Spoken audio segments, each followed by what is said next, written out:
Oh, we're live, and we're live. And we're live. Hi, we are. I love it when that happens. Love it when it works. Hi, everyone. I'm Todd. This is another episode of Coaching Conversation. I am here today with my very good friend and colleague, Arjan Makar. Our topic is really exciting to me. It's Beyond Valentine's Day, Relationships That Matter, which I think is a really cool title, especially because we're a day before Valentine's Day. And if you're watching this as a recording, perhaps it's Valentine's Day already. Arjun, thank you for joining me. I'm so happy to be here. I'm really happy you're here too. Would you introduce yourself and tell us a little bit about what you do and, what's your jam? Sure. Thanks. My name's Arjan Makar. I am a life and relationship coach. I came to that through many twists and turns in life, but I did realize that my jam is relationships. And for me, like one of the most important things that you can do to make your life better is to improve your relationships. So whether that's with family, your partner, your hopefully someday partner, your colleagues, your community, those things need to be strong. Those things need to be strong. They always have needed to be strong, but now more than ever. So I really like to help people feel good about how they show up in relationships and able to give and receive more love. I think that's awesome. Thank you. And people who watch these videos sort of on the regular are probably maybe scratching their heads a little bit and going, "Hey, Todd, this is a very interesting person to be having a conversation with because folks know that I tend to do the corporate stuff and work in leadership development and executive coaching and what I'd love to call out is, prior to this conversation, Arjun, you and I were having, we've had many kind of conversations in the past, and the realization that the things that operate in the building of successful interpersonal relationships are the same things that operate in the building of successful relationships at work, and that's the thing that's really cool. You shared a quote before we went on camera. And I forgot whose it was, but it's our stake. Could you say it again? Because I'd love for us to start right from there.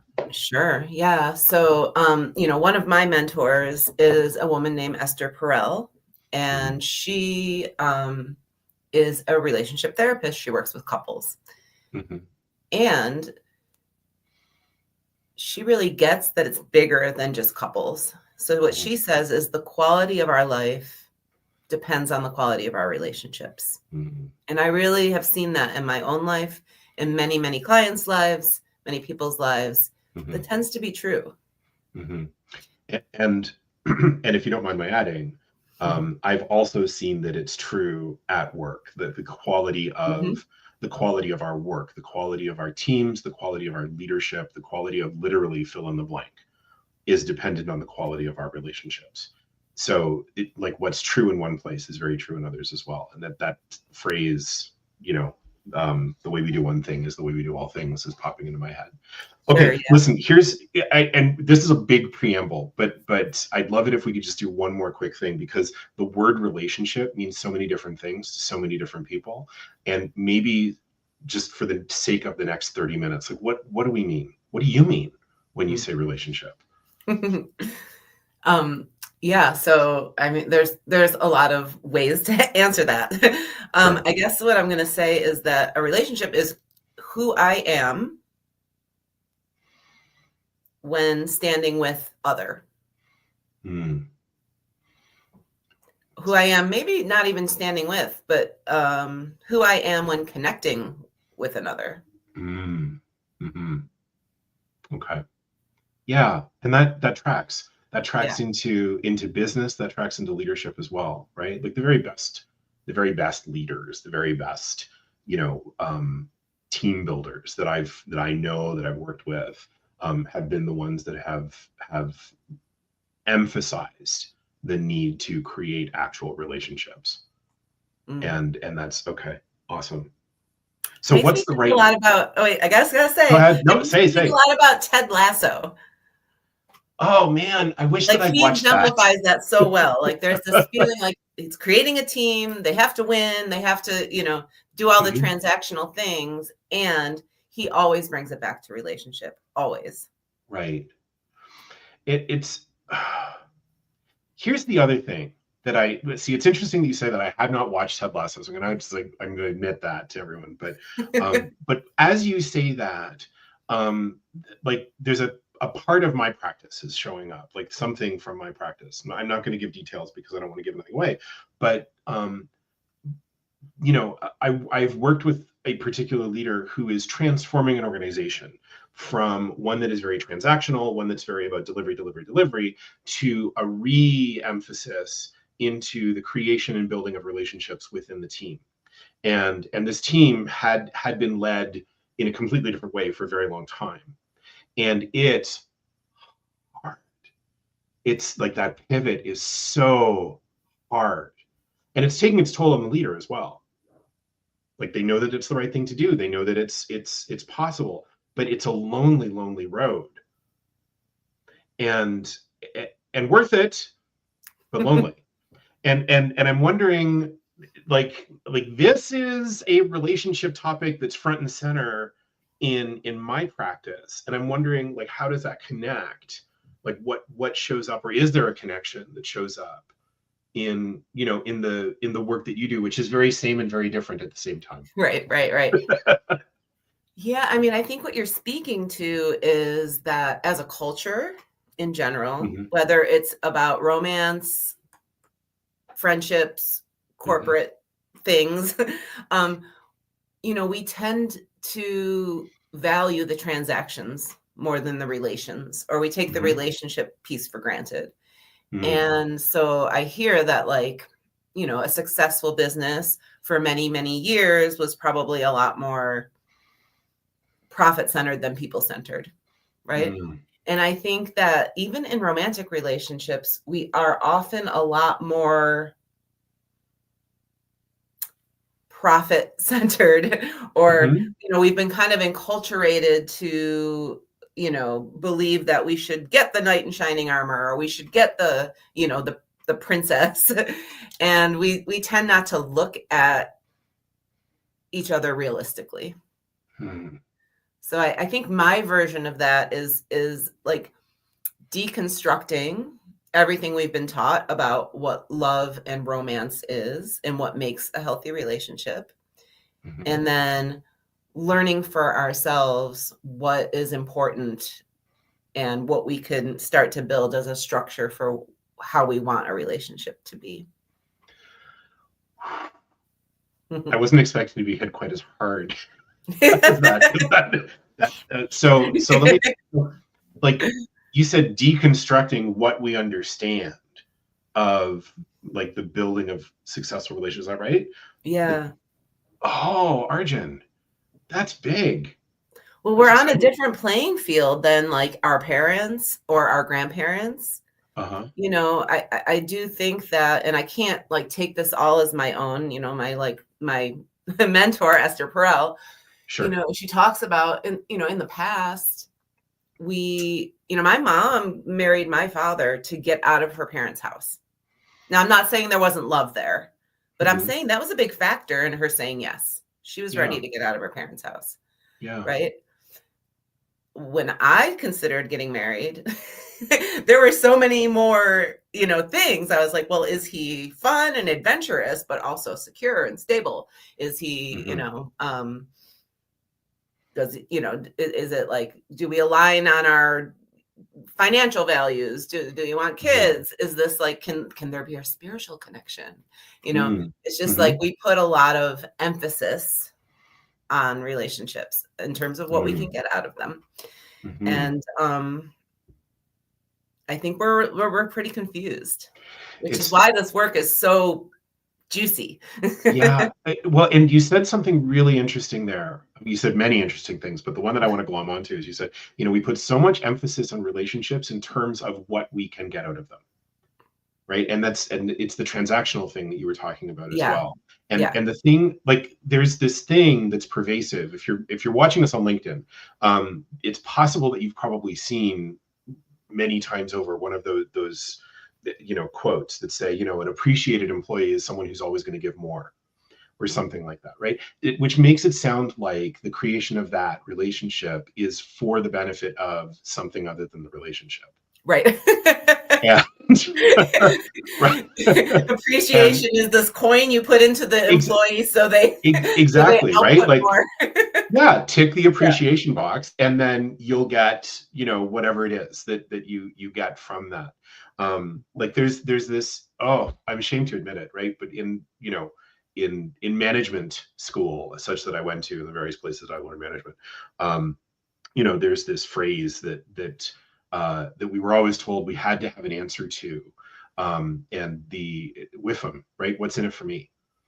And it's just like, well, and it's popping up in this context as well, because it's not like, what I'm hearing is it from the perspective of, let's say, work or corporate or whatever, is the relationship itself has value beyond what the relationship can create, that we've traditionally called value, whatever that is. Yeah. And that flips a lot of stuff on its head, which is maybe what you were talking about, with sort of the deconstruction of what we understand in the context of relationships. So, Arjun, I am going to say this, because one of the things that I love about, like, this, one of the sames that I love about you and me, is you and I are both from the coactive school of coaching. And so I'm going to talk about the triangle, right? Like, the coaching triangle, where, there's the coach, there's the client, and they are co-equal within the context of this. But above them both, there's this thing called the relationship. And, in our coaching conversations, our job is to feed that relationship so that the client can take from it. And it's the relationship that's important. Yeah. Nothing else. Sort of like so we can take from it. Yeah. Right? Because I find it tends to be like, the more fulfilled my client is, the more fulfilled I am as well. Mm-hmm. Because it's an amazing process. Exactly. Yeah. Exactly. I want to call up a comment that we have from Tanya, where Tanya said, this is so on point. So when it comes to personal life, I think the younger generations are looking for partnerships. And that's interesting to me, because a partnership is still a relationship. Mm-hmm. Mm-hmm. So I'm curious, like, what comes up for you when and thank you, by the way, Tanya, for this. This is a really interesting thing that you've offered us. What comes up for you? Yeah. I there's a lot of ways I can answer that. I guess what's coming up right now is that, like, I think that what's exciting about mm-hmm. the younger generation that I see is they've taken all sorts of relationship stuff and flipped it completely on its head. Like, they've taken the deconstructing even further than, my generation X did, which is basically like, oh, I don't really want it to be like my parents, mm-hmm. And I feel like I see young people doing now is this, like, well, there's not even a male or female, and there's not even a, like I do work that helps people, kind of define for themselves what romance is. And my dear friend who's a sex therapist said, there's a lot of asexual people out there who could benefit from that type of exploration, because it's like, they aren't, so if you take sex out of romance, like, what is romance? Right. So, and, these are the things I'm seeing in my daughter's generation. Like, so I don't know how young she was speaking to, but my daughter's 13, and they're already, like, just completely different. And for me, it's super exciting. It's like they have a chance to be generative and creative around relationships that I don't think we did growing up. A chance to be generative and creative within the context of a relationship. Like, those are really good words. And like, what's interesting for me, and I know that, like, we're kind of doing this weird tennis match back and forth where, it's, what did you what did you call it? You called it something really clever on from the boardroom to the boardroom. That's it. Right. I don't know how I feel about being the guy who's representing the boardroom, but sure, But The there's this. boardroom needs more Todds. I do know that. Thank you. I was gonna say the bed, but I'm not gonna say. Maybe actually, no, the bedroom does need more Arjans. I'm gonna just say it. I don't know how we feel No, about that either, Todd. hey, listen, it's our show. We can say what we want. But no, there's this interesting back and forth that's happening as I think about it, because when you say, like the younger generation are showing up in relationship and creating something generative and creative that wasn't there before, what immediately pops into my head is the ability within the context of work to do this thing which we know is valuable, called innovation. And in order to do this thing that we know is valuable, called innovation, well, one thing that's true is you can't do it by yourself, right? Collaborative and collegial relationships are the things that make that possible. But we don't think a whole lot about, well, what goes into the creating of those relationships that allows innovation. We just think, it's naturally going to happen because people know how to do that when they're at the same time. I have this friend from a long, long time ago who used to. Do you remember the Mary Tyler Moore Show? Sure. You're old enough for that, because so am I, right? So I think you're younger than I am, and there's there's that thing where Mary Tyler Moore would throw a party and was like, "You're my friend and you're my friend, so you and you must be friends." Yes. And right, and I think that there's that underlying assumption that there's no work that needs to go into it. And right, okay, so something just happened there. Yeah. And now I'm curious. What did I just step into? Well, I think people really resist doing the work on their relationships because there's like a certain amount of shame or a certain amount of feeling inadequate that they don't know how to do it. Mm-hmm. And for me, I'm like, of course you don't know how to do it. Like, did you get any training in school about around your emotions, around social relational themes? Mm-hmm. We don't value it as a culture. We just don't, in any setting. Mm-hmm. Yeah. Mm-hmm. And all the best relationships are the ones that that where people get together in high school and then they never get divorced, and longevity is celebrated, and it's and basically when I see that happening in a couple, I'm like, oh, that's amazing that they hit it that first time. Mm-hmm. Luck. It's not that it doesn't take hard work, but mm-hmm. most people have to have a lot of relational experiences to start to learn what's important to them, mm-hmm. and what doesn't work that we've been fed and programmed through rom-coms and music and celebrity romances, being held as the standard of things. Yeah, Arjun, it's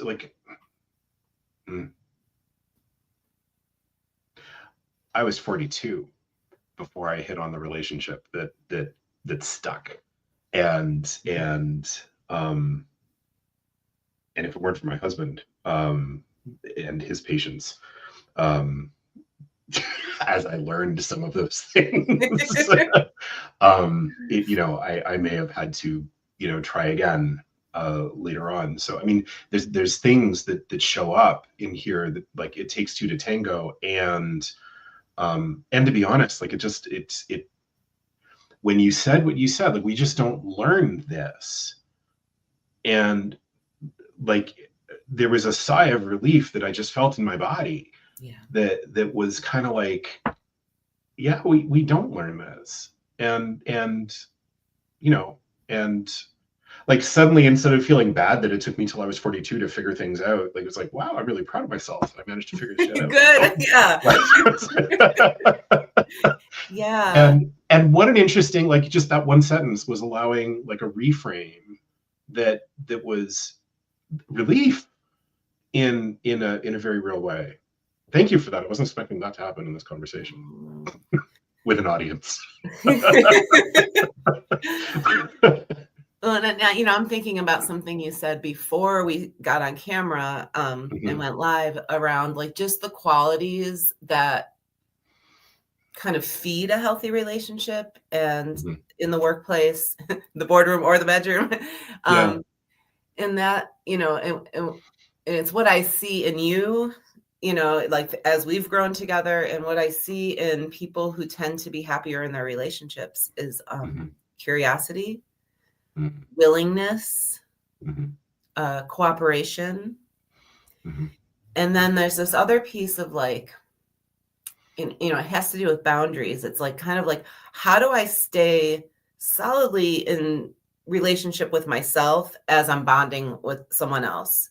Hmm. Or like maybe those words are too heavy for the workplace. I mean, it's not like bonding, but like as I'm Hmm. like, taking on a project or something with other Yeah. people, like how do I not just like kind of give in to the whims of the group, or how do I stand for what's important for me, but also don't like gum up the works as this project is like, has a Yeah. deadline and things like that. So like, I don't know, I guess I would say like, having good boundaries and being really curious, Hmm. being willing.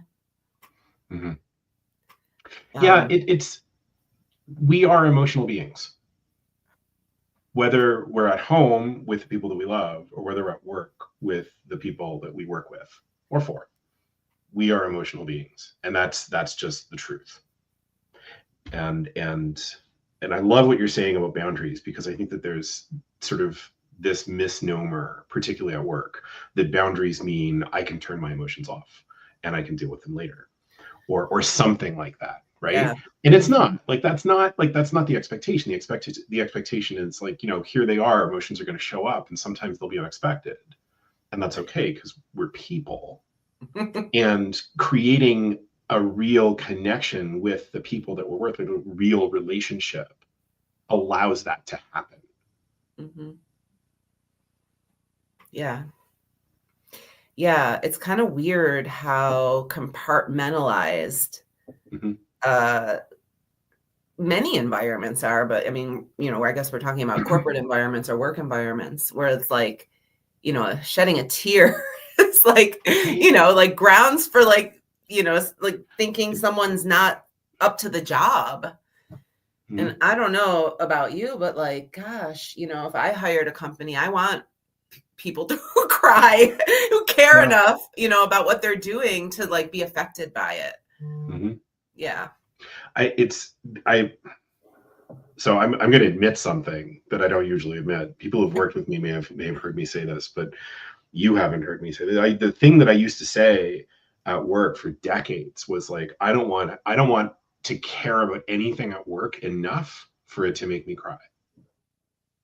I am not willing to do that. And the thing is like, and work was always unsatisfying, and work was always a challenge, and creating relationships was always a challenge, because I put up this weird barrier.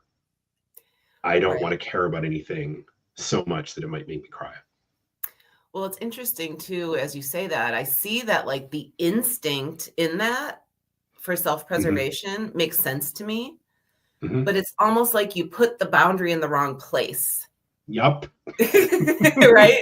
It's like Yup. it's like you might not want to care about that like bottom line enough, but like you got to Hmm. care about how you got there. Yeah.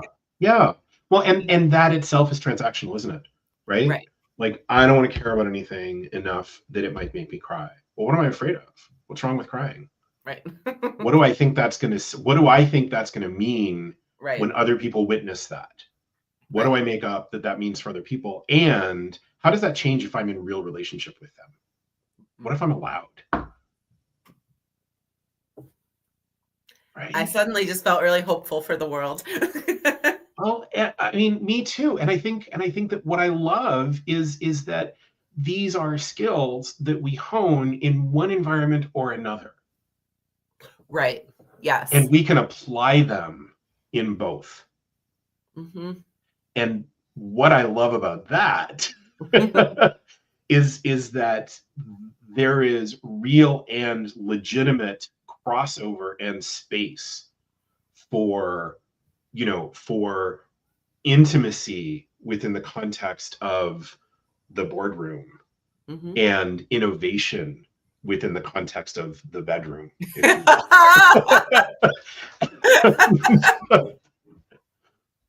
Oh, I'm Right? gonna write that one down. I just made it up. It's all yours. It's perfect. It's perfect. Oh my God. Arjan. Well, and can you feel how it just brings so much energy, right? Like, yeah, it's really great to like cross things like that. mm-hmm. Opens up a lot of space, opens up a lot of energy and a lot of excitement. Well, yeah, and I think,